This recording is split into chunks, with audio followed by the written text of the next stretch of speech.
Hello दोस्तों। जय हिंद, जय भारत। मेरा नाम मनोज चौधरी। मैं आप सबके लिए लेके आया हूँ फार्माकोलॉजी के लेक्चर, जिसमें हम पढ़ते हैं कि कोई डिजीज कैसे होती है, उसको ठीक कैसे किया जाता है। ये मेरा फर्स्ट लेक्चर है, बहुत ही ब्रीफ में है।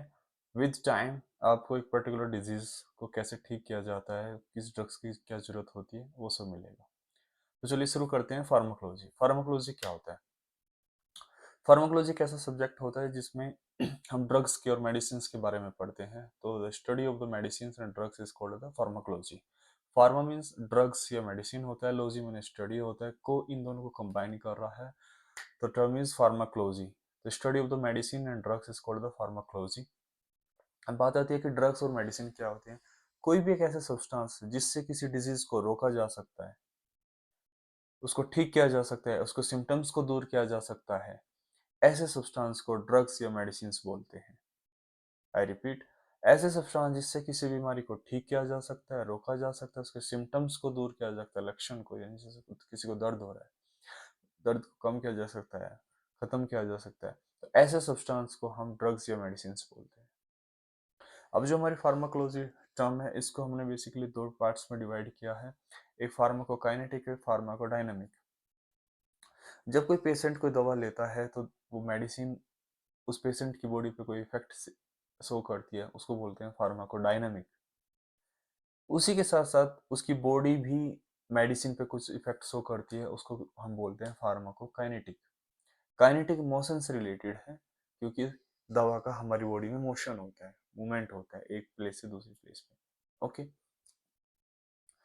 तो उसको बोलते हैं फार्माकोकाइनेटिक। जो हमारा दवा का असर होता है, मेडिसिन का असर होता है, उसको फार्माकोडायनेमिक भी बोलते हैं। फार्माकोकाइनेटिक को हमने चार पार्ट्स में डिवाइड किया है। One is absorption, second is distribution, absorption, distribution, metabolism, excretion. Okay, absorption क्या होता है? जब हमारी हमारी बॉडी में कोई भी चीज आती है, जब वो ब्लड सर्कुलेशन में पहुंचती है, उसको हम एब्जॉर्प्शन बोलते हैं। डिस्ट्रीब्यूशन, जब वो ब्लड की हेल्प से पूरी बॉडी में डिस्ट्रीब्यूट हो जाती है। मेटाबॉलिज्म, जब एक फॉर्म से दूसरी फॉर्म में कन्वर्ट होना, वो मेटाबॉलिज्म बोलते हैं, जिससे कि या तो वो अपना असर दिखाए अपनी बॉडी में, या हमारी बॉडी से बाहर निकल जाए। एक्सक्रीशन, बाहर निकलने की प्रक्रिया को बोलते हैं एक्सक्रीशन। तो ये हमारा बॉडी का दवा पे असर, तो मेडिसिन पे इफेक्ट होता है, एडीएम। ओके, हमारी मेडिसिन के सोर्स क्या होते हैं? हमें प्लांट से मिल सकते हैं, हम एनिमल से मिल सकती है हमें दवा। केमिकल्स हम यूज करते हैं मेडिसिन बनाने के लिए। एक जेनेटिक इंजीनियरिंग हम आज की न्यू टेक्नोलॉजी हम यूज करते हैं, जैसे कि हम किसी माइक्रो ऑर्गेनिज्म, किसी बैक्टीरिया को लिया, उसकी सेल में हम कुछ जेनेटिकली ऑल्टरनेशन करेंगे, कुछ चेंज करेंगे, जिससे कि हमें कोई पर्टिकुलर डिजायर्ड प्रोडक्ट मिले और जिसको हम एज ए मेडिसिन के रूप में यूज कर सकें। तो एक ये भी एक न्यू टेक्नोलॉजी है। तो जनरली हमें प्लांट से मिलते हैं, एनिमल्स से मिलते हैं, केमिकल्स से मिलती है। केमिकल्स में यूज होते हैं मेडिसिन बनाने के लिए। अब कोई भी दवा है, वो बनती कैसे है, वो मार्केट में आती कैसे है? सबसे पहले से कोई केमिकल है, उसकी डिस्कवरी होगी। ओके, अब उसको डिस्कवरी होगी, यानी कि उसकी कुछ टेस्टिंग होगी कि ये इसको में कुछ इफेक्ट है या नहीं, एज ए मेडिसिन उसको यूज किया जा सकता है नहीं। ओके, तो पहले तो उसकी केमिकल टेस्टिंग होगी, केमिकल केमिस्ट्री लैब में। फिर उसको प्री क्लिनिकल स्टडीज होती है, pre clinical stage, that is उसका हम उसको स्टडी करते हैं एनिमल्स पे, उसके इफेक्ट को। अगर हमें पॉजिटिव रिस्पॉन्स मिलता है तो फिर हमें ह्यूमंस पे स्टडी करते हैं। उसके चार फेज होते हैं, 1 2 3 4।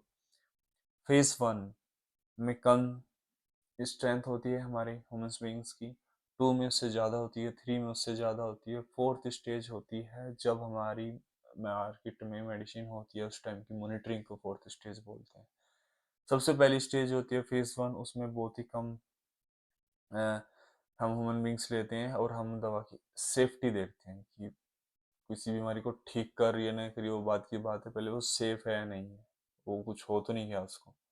ठीक है, सेकेंड स्टेज में हम देखते हैं कि उसका इफेक्टिवनेस, किसी बीमारी को ठीक कर पा रही है नहीं कर पा रही उसको। ओके, थर्ड स्टेज में हम थोड़े और ज़्यादा बंदे लेते हैं, हम सेफ भी है और वो किसी पर्टिकुलर बीमारी को ठीक भी कर पा रही है।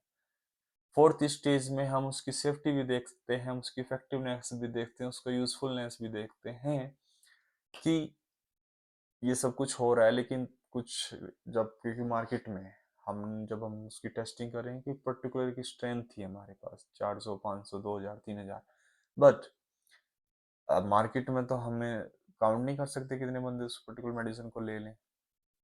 तो हम उसकी मॉनिटरिंग करते हैं, इससे कुछ और ये दवा ठीक तो करे किसी बीमारी को, लेकिन कुछ और ना हो जाए किसी को। ठीक है, तो उस स्टेज को हम फेज 4 बोलते हैं। ये सब जब मार्केट में दवा आनी होती है, किसी मेडिसिन को आना होता है, उससे पहले किसी भी कंट्री की नेशनल एजेंसी होती है, उससे हमें परमिशन लेनी होती है उस मेडिसिन को मार्केट में लॉन्च करने के लिए। तो हमारी इंडिया की जो एजेंसी है उसको बोलते हैं सीडीएस को।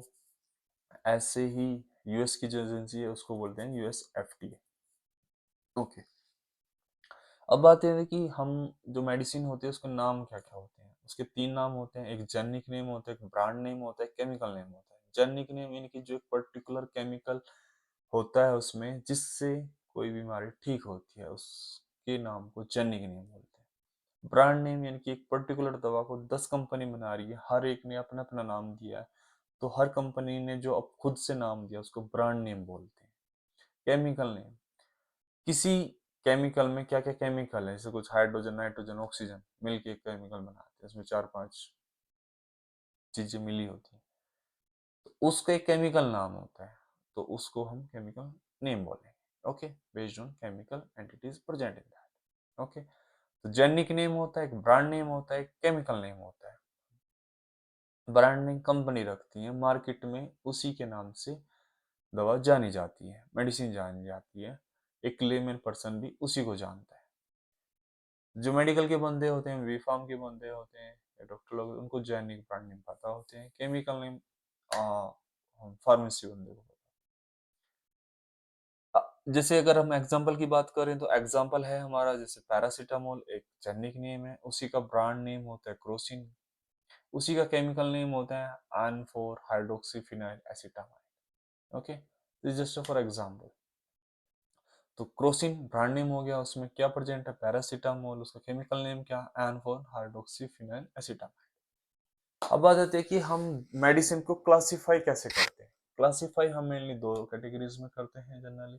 फार्माकोलॉजिकल क्लासिफिकेशन यानी कि किसी पर्टिकुलर बीमारी के लिए क्या दवा होती है, एक क्लासिफिकेशन वो हो गया। जैसे डिप्रेशन की अलग दवा होगी, बुखार की अलग दवा होगी, ठीक है, ऐसे हमारे हार्ट की अलग दवा होगी, डायबिटीज की अलग मेडिसिन होगी। तो एक क्लासिफिकेशन है। एक हो गया हमारा लीगल क्लासिफिकेशन गवर्नमेंट के इस पे, यानी किसी मेडिसिन को लेने के लिए आपको डॉक्टर की परमिशन, डॉक्टर का रिटर्न प्रिस्क्रिप्शन की रिक्वायरमेंट है या नहीं है। अगर नहीं है तो उनको बोलते हैं ओवर द काउंटर ड्रग्स। अगर उसकी जरूरत है, ये आपको भले ही कोई बीमारी हुई है, लेकिन आपको उसके लिए अगर आपको दवा का नाम भी पता है, आपको पता भी है इससे ठीक हो जाएगी, लेकिन उसके बावजूद भी आपको डॉक्टर को विजिट करना है, डॉक्टर आपको चेक करेगा, आपको कोई पर्टिकुलर मेडिसिन बताएगा, वो उसको एक अपने प्रिस्क्रिप्शन पे लिख के देगा अपने पर्चे पे, जब जाके आप मेडिकल स्टोर पे जाएंगे और उस दवा को लेंगे, तो उनको बोले प्रिस्क्राइब ड्रग्स। ठीक है, लेकिन अगर इस सब पूरे प्रोसेस की जरूरत नहीं है, आपको सर में दर्द है और आप गए मुझे डिस्प्रिन दे दो और आपने ले ली, उन ड्रग को बोलते हैं ओवर द काउंटर। ठीक है, होप आपको ये बहुत ही ब्रीफ इंट्रोडक्शन फार्माकोलॉजी और ड्रग्स के बारे में समझ में आया होगा। मैं जल्दी फिर मिलता हूँ आपको एक नए लेक्चर के साथ। जय हिंद, जय भारत।